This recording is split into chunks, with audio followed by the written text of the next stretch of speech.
Alienware, parce que j'ai pas de bol. J'ai un de mes écrans qui tombe en panne peu après l'achat, enfin peu après l'achat. 6 mois environ après l'achat, un écran Alienware pourtant plutôt haut de gamme a décidé de rendre l'âme. Et justement, on va revenir un peu sur tout ça, c'est-à-dire quel modèle d'écran j'avais pris, parce que j'en avais parlé sur YouTube dans différentes vidéos, qui avait fait pas mal de vues quand même. On doit être à plus de 20 000 vues, je crois, sur mes 2 vidéos d'Alienware en quelques mois. Pour une chaîne que je ne fais pas vivre spécialement, c'était quand même plutôt pas mal. Donc sans plus attendre, je vais vous montrer un petit peu. J'ai essayé de faire le même format que ce que j'avais fait pour l'écran de chez MSI. Donc en gros, ça c'est la page. Bon là on est sur le site d'Alienware. C'est pour vous montrer déjà de quel écran je parlais, de quelle gamme de produits et pourquoi est-ce qu'à l'époque j'avais choisi ce produit-là. Parce que malgré les problèmes que j'ai eus, ça reste quand même un écran qui est excellent. Donc c'est le AW3420DW de la marque. Il a plusieurs avantages. Il a un écran IPS, et moi à l'époque c'est ce que je recherchais parce que les dalles TN ou VA, c'est bien parce que c'est réactif, c'est moins cher. Par contre, bah, on n'a pas les couleurs, on n'a pas ce contraste. Aujourd'hui, il y a du nano IPS, il y a de nouvelles technologies qui font que même avec de l'IPS, on arrive quand même à avoir des écrans plutôt qualitatifs. Il a le G-Sync, c'est ce qu'on voit justement là à l'écran. Donc moi qui ai une carte Nvidia, c'était quand même plutôt cool. Au-delà de ça, on a un écran 120 Hz, ce qui est correct, puisque de toute façon, dans ces résolutions-là, même ma 2080 Ti, elle a du mal à faire tourner notamment Apex à plus de 120 FPS permanent. Donc là, on voit bien la différence entre le TN et l'IPS. Au-delà de ça, il y avait 98% du P3. Donc on avait une dalle qui était quand même beaucoup plus colorée qu'une dalle VA ou qu'une dalle TN. Et après, bon, là, c'est le look qui fait que c'est plutôt canon. Bon, le pied, moi, je l'ai tège à l'époque, parce que je l'avais mis sur un support, sur un autre pied qui était plus fin, mais l'écran est plutôt beau en fait en soi, même le jeu de RGB, il y a des LED devant, dessous, sur les côtés, enfin c'est plutôt canon. La connectique est très complète, par contre, c'est là le problème, l'HDMI, ils donnent pas les normes. Ils expliquent pas en fait, c'est-à-dire que moi à l'époque je pensais vraiment avoir une bonne norme d'HDMI, comme c'est un écran qui est vendu 1261 €, je l'avais payé 800 avec une remise d'ailleurs je crois, mais j'étais un peu déçu de voir qu'en fait j'avais une vieille norme d'HDMI, HDMI 1.4, et c'est la raison aussi pour laquelle j'ai été motivé à changer mon écran, c'est qu'il ne correspondait plus à mes attentes aujourd'hui. J'avais besoin d'un port HDMI 2 pour connecter un accessoire, et il n'était pas compatible. Donc la photo là que vous avez sous les yeux, c'est la photo du problème que j'ai commencé à avoir. C'est-à-dire que je crois que mon écran il est tombé en panne le mois dernier, et moi qui joue beaucoup à Apex Legends, là on est sur la page de connexion où il y a la légende en plein milieu, enfin vraiment sur la page du menu de base. Et là il y a le drapeau rouge qui est au fond. Donc comme on le voit ici, il y a des bandes qui sont là, et ces bandes étaient présentes sur différentes teintes de couleurs, sur différentes nuances. Donc je me suis dit au début, c'est bizarre, c'est moi qui fatigue, c'est le jeu, c'est un problème graphique, etc. Sauf que, même si là on voit pas trop, parce que du coup je prenais en photo mon écran, sur différentes teintes on avait ce problème. C'était plus marqué sur les roses, mais là vous voyez par exemple sur un fond bleu, on a des lignes roses qui apparaissent. Et là tout de suite je me suis dit, putain c'est ma carte graphique qui est morte. En plus avec le marché du GPU en ce moment, je me suis dit mais vas-y, il a fallu que je choisisse de mourir aujourd'hui pour une 2080 Ti quoi. Enfin franchement j'ai été dégoûté. Et j'ai tenté donc de faire des tests différents. J'ai 2 écrans sur mon PC, et je voyais que mon deuxième écran, lui, n'avait pas de problème graphique. Donc je me suis dit, ben, le problème ne doit pas venir de là, en fait. Là, on le voit, hein, le deuxième écran que j'ai. Donc ça doit pas venir de là. Donc j'ai essayé de débrancher le câble, rebrancher. J'ai testé avec un autre câble, j'ai testé sur un autre écran que j'ai branché à la place de la ligne. Ouais, enfin, j'ai vraiment fait plein de tests. Et le problème a persisté pendant environ 2 semaines, jusqu'au jour où j'ai pris justement ça. Et là, malheur, le voyant était tout rouge. J'ai appuyé dessus pour l'éteindre et pour le rallumer, et là, ben, elle a terminé, fin du match. Plus d'alimentation, plus rien. Donc, on voit un petit bout de queue de chat qui apparaît ici sur la cam. Donc en fait, voilà, là vous avez le setup que j'avais du coup à ce moment-là, où j'avais un écran USB-C qui était posé sur le pied qui est là, au-dessus, ce qui était quand même plutôt pratique. Mais du coup, j'étais vraiment dégoûté de ne plus avoir du tout d'alimentation, ce qui fait que quand j'ai téléphoné au support de chez Dell, ayant aussi un job dans le service technique, j'ai pu gagner du temps. C'est-à-dire que je sais pas si le comportement qu'il a eu avec moi, il l'aurait avec tout le monde, mais en gros, je l'ai appelé, je lui ai dit, bah, écoutez, voilà, ça c'est mon écran, enfin, j'ai tel modèle, tel numéro de série, telle date d'achat. Il a commencé à faire des lignes roses, et ensuite l'écran, il s'est éteint et il s'est jamais rallumé. Le gars, il m'a pas dit, ok, alors on va tenter, vous savez, comme quand on appelle pour une box en panne, là. Il m'a pas dit, ok, alors attendez, je vais repasser sur ça. Il m'a pas dit, ok, alors on va tenter de débrancher. Est-ce que vous avez un autre câble d'alimentation? Est-ce que vous avez un autre câble DisplayPort? Est-ce que vous avez essayé en HDMI? Parce que c'est vrai que légitimement, il aurait pu me poser ces questions. Mais en soi, surtout là, problème d'alimentation, c'était quand même assez conséquent comme problème. En tout cas, il a pas été chiant. Je crois que la conversation, elle a dû durer même pas 10 minutes. Très franchement, peut-être 8 à 10 minutes, grand maximum. Sachant que dans ce délai, on a tout revu ensemble. Les adresses postales, on a tout fait. Là, on voit que ce mail que j'ai reçu juste après, c'était le 9 juin, ou le soir même, donc 21h37 ici. Donc c'est le 9 juin au matin, je pense que j'ai dû les appeler avant de partir bosser. Et je m'attendais à quelque chose qui serait vraiment long. Je m'attendais à 1 à 2 semaines de délai pour avoir un SAV sur un écran. C'est la première fois, je pense depuis 10 ans que j'ai une panne sur un écran PC. À l'époque, c'était un Yamaha qui était tombé en panne, un écran quasi tout neuf aussi. Mais là, je m'attendais vraiment à une bonne semaine, 10 jours, peut-être plus. Et en fait, non. Non, non, apparemment, avec Dell et Alienware, c'est un remplacement. Il tombe en panne, il est remplacé. Ce qui est quand même plutôt cool. Donc, avant de passer plus loin, je vais repasser voilà, là-dessus. Donc là, je suis désolé, on voit mon chat. En fait, c'est là que c'est très drôle. Le gars, il m'a dit, OK, votre écran, il est éligible, on le prend en charge, mais il faut que vous nous envoyiez une photo. Photo, c'est-à-dire, je me suis dit, ok, il veut voir la dalle, il veut voir que l'écran, il est pas pété, en fait. Et non, en fait, il veut qu'on prenne un post-it, et que sur ce post-it, on écrive à la main, et no joke, c'est vrai ce que je vous raconte, il faut écrire sur un post-it à la main votre nom, votre prénom, le numéro du dossier, le numéro de série du produit et la date du jour. Le post-it, vous le collez à l'arrière de l'écran, à côté de l'étiquette du numéro de série de l'écran, et ensuite vous prenez une photo, vous envoyez la photo au SAV, et là le SAV déclenche la procédure de remplacement de l'écran. Je trouve ça assez dingue qu'en 2021, une marque d'ordinateur premium demande à ses clients de coller un post-it à un dos d'écran avec un numéro de dossier pour valider la prise en charge.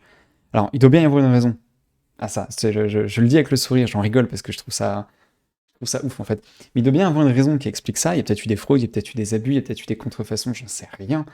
Et je trouvais ça hyper chelou. À la limite, une photo de l'avant, derrière de l'écran pour montrer que la dalle est pas pétée, que ça serait logique. Mais là, j'ai pas compris. Donc là, en fait, d'ailleurs, on voit bien le merdier que ça a été, puisque, comme je disais, moi j'avais changé le pied. C'est-à-dire que ça, c'était mon écran photo, qui avait un pied plus fin, c'est le pied qu'elle a d'ailleurs, et comme ce pied était plus fin, contrairement à l'Alienware qui est ici, ouais, qui remonte vraiment devant, moi il me faisait chier ce pied pour mon clavier.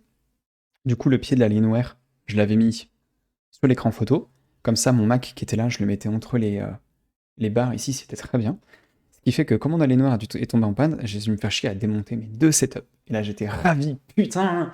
J'ai dû démonter vraiment les 2 écrans, les 2 setups, tout le câble management était niqué. Enfin, franchement, mais j'étais dégoûté. C'était pas le moment d'avoir un écran qui tombe en panne. En plus, je venais de tout refaire. J'étais dégoûté.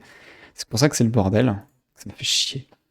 Mais voilà, en gros, ça s'est passé comme ça au tout début. Mais le plus drôle est encore à venir. Donc, comme je vous disais, ça a été relativement rapide pour la prise en charge au téléphone avec le gars. Voilà, pousse-toi Tommy, voilà. Et là, on arrive à la partie qui est très drôle. C'est-à-dire que là, on était le 11 juin. Donc rappelez-vous, j'ai appelé le 9. Le 9 au matin, j'ai reçu le mail de confirmation le 9 au soir, et le 11, j'ai reçu l'écran. Donc ça, c'était hyper rapide. J'ai compté, il a mis 16 heures à venir. Entre le moment où il a été expédié et le moment où il est arrivé chez moi, il a mis 16 heures. Et je vous ai préparé une carte, vous allez voir. C'est quand même assez dingue le trajet qu'il a fait. Donc en fait, ce qu'il demande, c'est de... Donc là, on voit la nouvelle boîte et l'ancienne. Il demande, et d'ailleurs c'est pour ça que je vous invite vraiment à garder les boîtes d'origine de vos produits, au moins pendant la période de garantie. Je sais que ça peut faire chier parce que certaines boîtes prennent vraiment beaucoup de place. Au pire, vous dépliez le carton, etc. Mais vraiment gardez-les, parce que là j'aurais été emmerdé. En fait, ce qu'il me demandait, c'est de tout remballer. Je garde les accessoires, je remballe l'écran dans son emballage d'origine. Donc j'ai mis du scotch après un peu partout pour essayer de verrouiller le truc. Et quand le mec, normalement c'était le même mec qui était censé le faire, et finalement ils l'ont pas fait, c'est-à-dire qu'il y a c'est UPS qui est venu m'apporter mon nouvel écran, donc là on voit le scotch que j'ai mis. UPS est venu m'apporter mon nouvel écran, et juste après, un autre gars de chez UPS est venu récupérer l'ancien écran. Dommage que 2 mecs doivent venir chez moi pour récupérer ça, surtout que ça demande une présence de 2 personnes, enfin, faut être présent chez soi 2 fois en fait à suivre, c'est un peu chiant. Mais du coup, ça, c'est le nouvel écran que j'ai reçu. Donc le mec du PS sonne en bas de chez moi, impeccable. Non, regarde ça. Regarde comment il est ventré. Regarde ça. No joke, c'est pas moi qui l'ai fait. Hein. Le mec me l'a apporté, il était dans cet état-là, il était posé par terre devant la porte d'entrée. Il me dit, Monsieur Forget, voilà, il y a ça qui est arrivé, c'est pour vous. Je regarde la boîte, je fais, non, en fait, je récupère pas une boîte d'écran qui est dans cet état-là. Il dit, bah si, sinon, de toute façon, il faudra vous plaindre au vendeur, donc vous prenez, et puis bah, si vous n'êtes pas content, vous faites une réclamation. Culé. Donc bah du coup, bah, je l'ai pris. Mais j'ai quand même pris une photo à ce moment-là où en fait on voyait, regarde comment il est ventré le machin, s'il te plaît. Et j'ai quand même pris une photo à ce moment-là où en fait on voyait le carton, on voyait mes jambes et les jambes du mec du PS avec son uniforme là, donc qui montrait bien que c'est pas moi qui l'ai niqué après, il était déjà comme ça en fait quand je l'ai eu, mais j'étais un peu dégoûté que bah, déjà il n'y ait pas un suremballage. Alors je dis pas de mettre le carton dans un carton, d'un point de vue écologique, je concède c'est pas ouf, mais au moins de mettre un papier un peu neutre, marron, j'en sais rien, pas un papier cadeau, mais au moins un truc qui montre que c'est pas forcément un écran. Parce que là, si j'avais dû aller chercher un point relais ou dans un bureau de poste, une connerie, je me sentais mal de traverser tout le tram avec ça, en fait. Quoique, vu le poids du bousin, si un mec aurait voulu me le tirer dans la rue, il aurait pas couru vite et très longtemps. Mais voilà, c'était chiant. Mais en fait, ce qui moi me faisait peur, surtout, c'est que quand je l'ai déballé, enfin quand je l'ai reçu, j'avais peur que cet impact, cette déformation du carton, elle soit côté de la dalle, côté de l'écran. Parce qu'à la limite, si c'est sur le dos et que le dos est abîmé, je m'en tape. Ça fait chier, mais je m'en tape. Si c'est la dalle qui est pétée directement, là j'en aurais eu marre. Surtout que je me voyais mal rappeler le mec en lui disant merci pour l'écran que j'ai reçu en quelques heures. Par contre, il est cassé, je peux en avoir un nouveau. Parce que il y aurait sûrement une enquête, il y aurait sûrement un truc en interne pour essayer de voir est-ce que j'étais pas en train de gruger quelque chose en fait. Surtout qu'ils avaient pas encore récupéré le premier écran. C'est-à-dire que là j'avais 2 écrans Alienware chez moi et que j'en demandais un troisième. Parce que là vous voyez la merde venir. Donc j'étais pas serein. Et quand je l'ai ouvert, j'ai remarqué en tournant la boîte que là, il y avait un autre impact encore. Regarde, visé de la taille de mon doigt. C'est un bel impact quand même. Donc 2 trous dans le carton, c'est quand même pas ouf. Et là où j'ai été hyper déçu, et ça je l'avais déjà été la première fois, c'est que j'avais encore pas le putain de câble d'alimentation de l'écran dans la boîte. C'est-à-dire que quand je l'ai déballé, tac, voilà. Je pense que à la base, il devait être dans le petit carton qui est en bas à gauche, qu'on voit là. Parce que ce carton, il n'y avait rien dedans, et c'était le cas la première fois aussi. Il y a des mecs qui l'ont acheté, qui m'ont répondu sur YouTube me disant que eux, ils avaient bien eu le carton, qui était dans un renfoncement, de la mousse, etc. Donc là, j'ai vraiment fait gaffe, il n'y avait rien du tout. Et à l'époque, j'avais contacté le SAV le jour même où j'ai reçu l'écran, et c'était très drôle. Le mec m'a dit ah bon, vous avez pas le carton? Moi, je fais très mal l'accent indien, parce que le mec, la centrale devait être en Inde.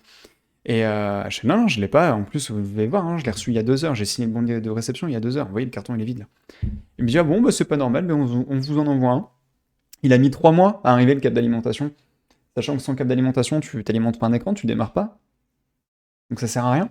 Ce qui fait que bah, j'en ai acheté un sur Amazon, pour remettre à 10 balles. Bon, j'étais un peu déçu pour un écran à 1200 balles que t'as même pas le cordon d'alimentation dans la boîte. Et c'était pas volontaire, hein, dans la notice, dans les accessoires fournis, il est censé être dedans. Donc c'est là que j'ai vraiment été déçu.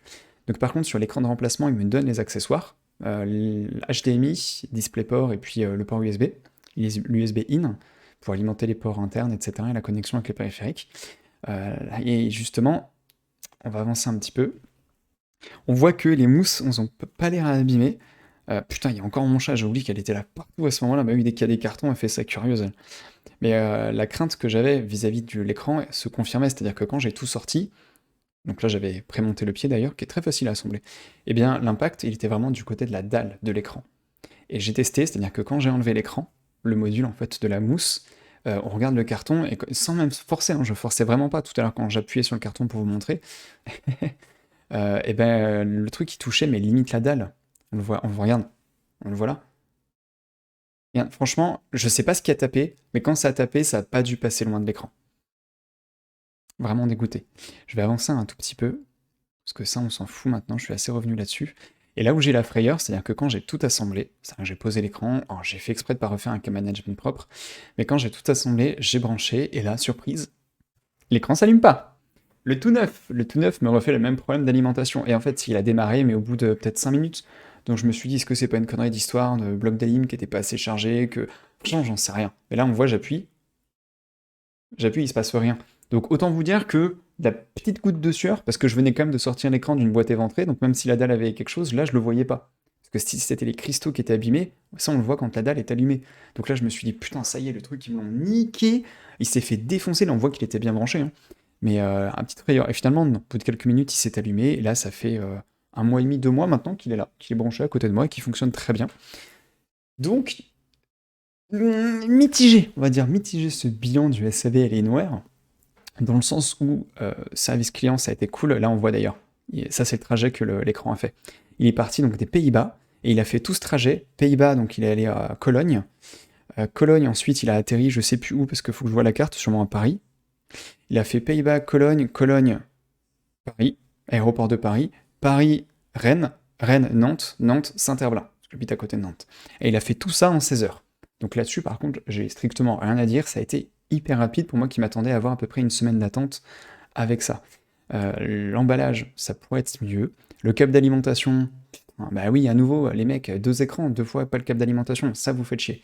Sinon, je suis quand même plutôt content. Là où par contre j'étais hyper content, c'était sur la qualité de l'image. Donc je vous ai refilmé un peu comme j'avais fait pour le test d'écran du MSI, l'étalonnage de l'écran.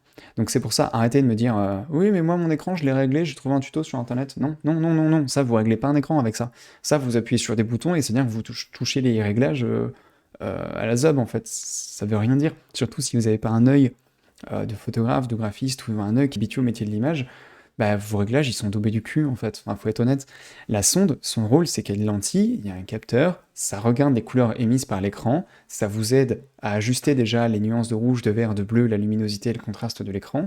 Et une fois que ça c'est fait, parce que vous avez des petites bandes là sur le côté qui vous guident, une fois que ça c'est fait, pour avoir une valeur neutre ou la valeur que vous avez choisie, il va créer un profil logiciel, donc un profil ICC, qui va faire cette balance entre justement les couleurs émises par l'écran et les couleurs que vous êtes censé avoir. Sans ça, vous pouvez pas régler un écran. Donc arrêtez de me dire j'ai trouvé un truc sur internet, mon écran est fantastique. Non, pas du tout, ça marche pas comme ça, c'est pas aussi simple. C'est pas comme recopier les réglages graphiques dans un jeu vidéo ou un truc comme ça. Donc là, j'ai testé dès le début les réglages de rouge, de vert, de bleu, luminosité, contraste, et ça a été ultra simple. C'est-à-dire que l'écran, j'en ai été bluffé. J'ai mis quoi, peut-être 3 minutes en fait à le configurer. L'image était quasi parfaite. C'est un écran gaming. C'est pas du tout un écran qui est censé être préétalonné d'usine. C'est pas un écran qui est dédié au métier de l'image. Donc généralement sur cette gamme de produits, on s'attend pas à avoir un écran qui est qualitatif ou qui a une belle colorimétrie. Et là, je l'ai eu quasiment dès le début. J'en étais super content. J'avais quand même un inconvénient. C'était les fuites de lumière. Alors ça, c'est lié à deux choses. La première, c'est que c'est une dalle IPS. Et là, regarde, on va le voir. J'ai fait exprès. Attends, est-ce que... Hop, je reviens un tout petit peu. J'ai fait exprès là de faire un plan où je vais diminuer la luminosité progressivement. Voilà, bon, c'est pas ouf ouf, mais bon, on s'en rend un petit peu compte. Après, avec la compression de Twitch, je ne sais pas. Mais en gros, les fuites de lumière qu'on a là sur les bords, c'est un phénomène qui est normal, hein, vous pouvez pas lutter contre. Si vous en voulez pas, vous prenez un écran LED.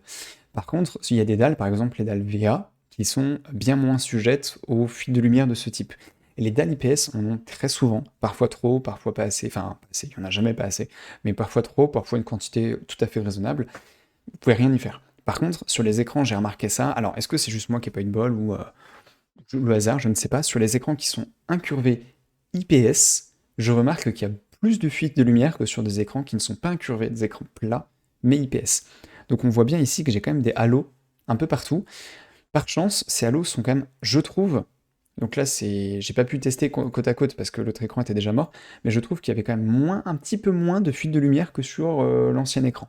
Par contre, là où j'ai été bluffé, et ça je m'y attendais pas, malgré la présence de fuites de lumière quand même plutôt bien visibles sur la caméra, ça se voit pas à l'œil, hein. Honnêtement, quand vous êtes dans une température ambiante, température, pas la météo, hein, mais température en couleur, je veux dire, quand vous n'avez pas une lumière qui est trop bleue, trop jaune, ou pas trop lumineux, pas trop sombre, etc., en luminosité normale, comme là, hein, dans la pièce dans laquelle je suis, on les voit pas. Et ça, c'était plutôt cool. Mais contrairement à ce à quoi je m'attendais, avec autant de fuites de lumière, je me suis dit, quand j'ai fait ce test-là, qui est un test qui me permet de quadriller l'écran pour tester la qualité en fait de la luminosité, pour vérifier si tout est uniforme, je m'attendais à ce qu'au moins les quatre angles ils soient baisés. Je m'attendais vraiment à avoir des choses qui n'étaient pas bonnes, et en fait pas du tout. C'est-à-dire que là on me voit faire le test, je pose la sonde, il fait des mesures sur du blanc, gris moyen, gris un peu foncé, et ensuite il me donne quelques valeurs. Donc il me donne le point blanc en degrés Kelvin, la cible on était à 6500.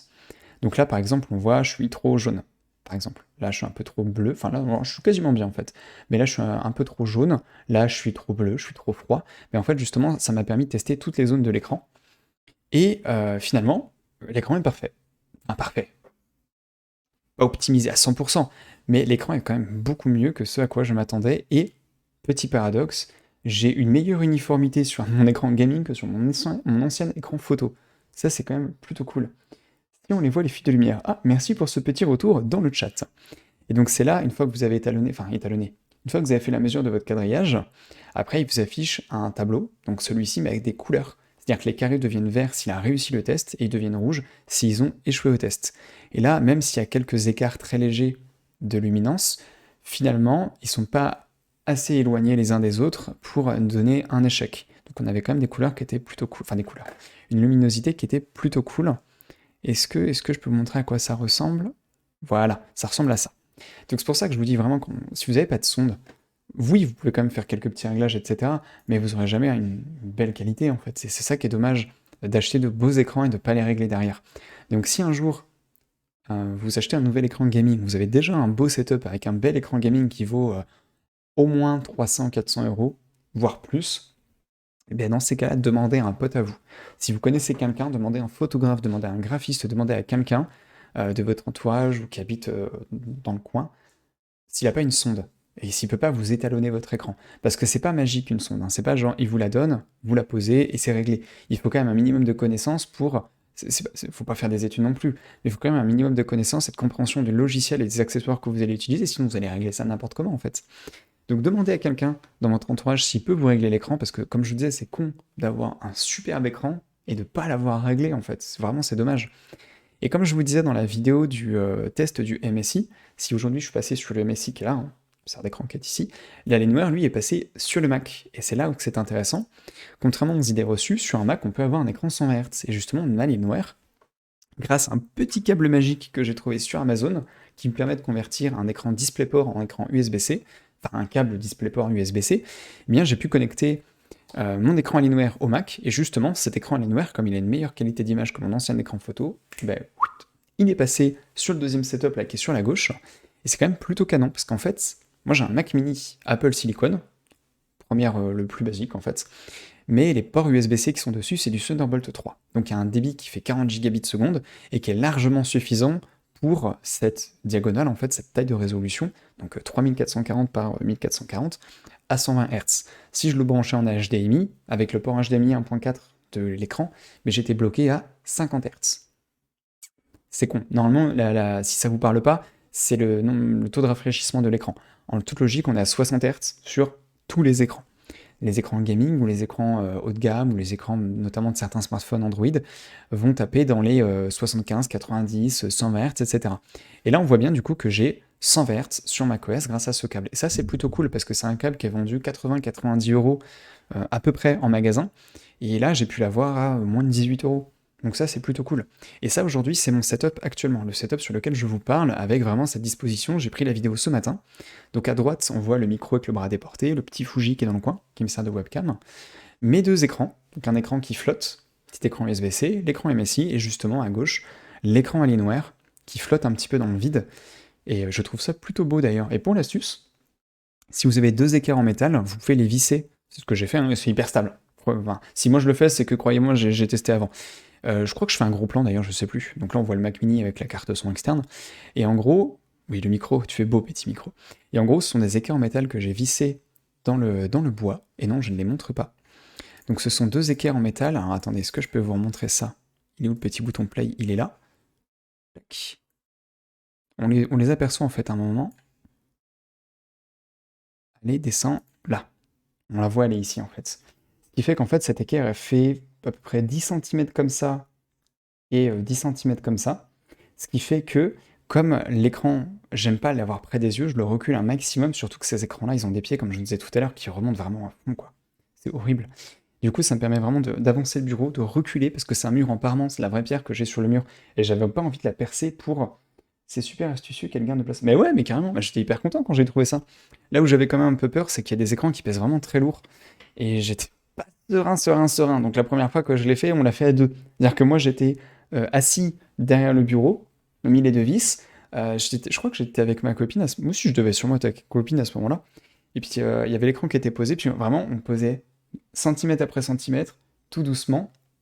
Et on voyait si c'était stable, en fait, parce que j'étais pas serein. Et là, ça fait quelques mois, hein, maintenant que j'ai ce système-là, et ça fonctionne très bien.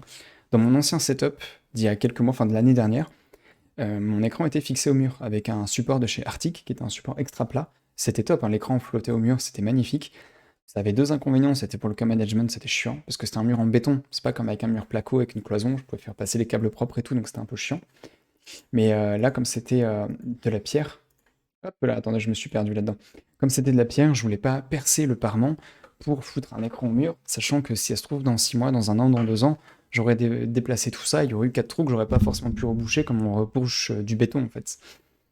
Donc voilà, c'est pour ça que cette petite astuce des écarts en métal fonctionne très bien. 3,99€ à l'euro Merlin, vidéo non sponsorisée. Donc si on conclut cette vidéo comme relativement courte concernant le SAV d'Alienware, je suis hyper satisfait de la vitesse du SAV, de la solution, c'est-à-dire la vitesse L'appel a été fait le 9 juin au matin, vers 10-11 heures, un truc comme ça. J'ai envoyé la photo avec le post-it dans la foulée, quasiment. Le soir, je rentre du boulot, je vois que j'ai reçu le mail de confirmation que c'est préparé. Et 16 heures après, l'écran a traversé du coup 3-4 pays et il est arrivé en bas de chez moi. J'ai pas eu de bol, mais là, c'est pas la faute, je pense, de Dell Alienware. C'est pas la faute du vendeur, mais c'est, je pense, le transporteur qui a peut-être merdé à un moment donné dans le transport et qui a vraiment défoncé le carton.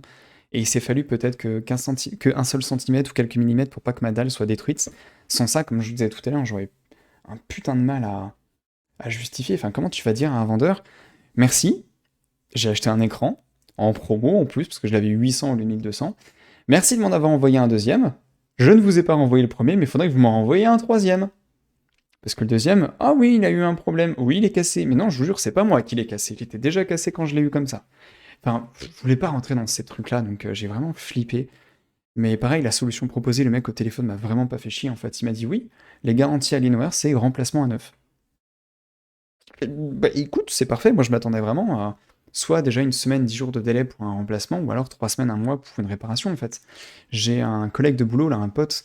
Lui, c'est sa carte mère Asus, là, qui est tombée en panne. Ça fait 1 an qu'elle est en panne. Elle est déjà passée au SAV plusieurs fois. Et à chaque fois que la carte passe au SAV, mais le pauvre, la carte, elle part pour un mois. Et il doit payer pour l'expédition SAV pendant la garantie. Enfin, ça m'en fout, ces trucs-là. Donc je me suis dit, s'ils me font le même coup avec l'écran, qui change un truc, que ça revient, que ça remarche pas, etc., franchement, j'ai été patient, hein. Mais là, remplacement à neuf, super. Euh, Service immédiat, mec pas chiant par téléphone. Bon, il n'y a pas le câble d'alimentation, le colis était baisé, mais sinon, je suis quand même plutôt satisfait. Donc n'hésitez pas, ce stream il est enregistré, je vais le foutre après sur YouTube pour que la commu que j'ai qui est plutôt portée à l'Alienware en plus sur YouTube me fasse des retours. C'est-à-dire que si vous avez acheté cet écran, je veux bien, enfin cet écran, pas forcément ce modèle-là, mais si vous avez acheté un écran Alienware, un ordinateur Alienware, un produit Alienware et que vous avez dû faire jouer le SAV ou le dépannage, n'hésitez pas à me le dire en commentaire, mettez-moi un message pour me dire bah oui, moi j'ai eu telle expérience, ça s'est bien passé, ça s'est mal passé, ça a été rapide, ça a été long, ils m'ont pas cru. Quand je l'ai dit que je l'avais pas cassé, ils m'ont pas cru, ils m'ont mis hors garantie alors j'étais sous garantie. N'hésitez pas à me raconter tout ça, je pense que ça peut être très intéressant d'avoir vos différents retours. Et bien je vous remercie d'avoir été présent, mais je pense qu'on a fait le tour, et juste pour le kiff, attends, est-ce que je peux faire ça? Ouais, regarde.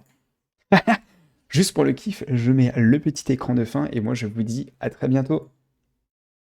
Ah, allez, salut tout le monde.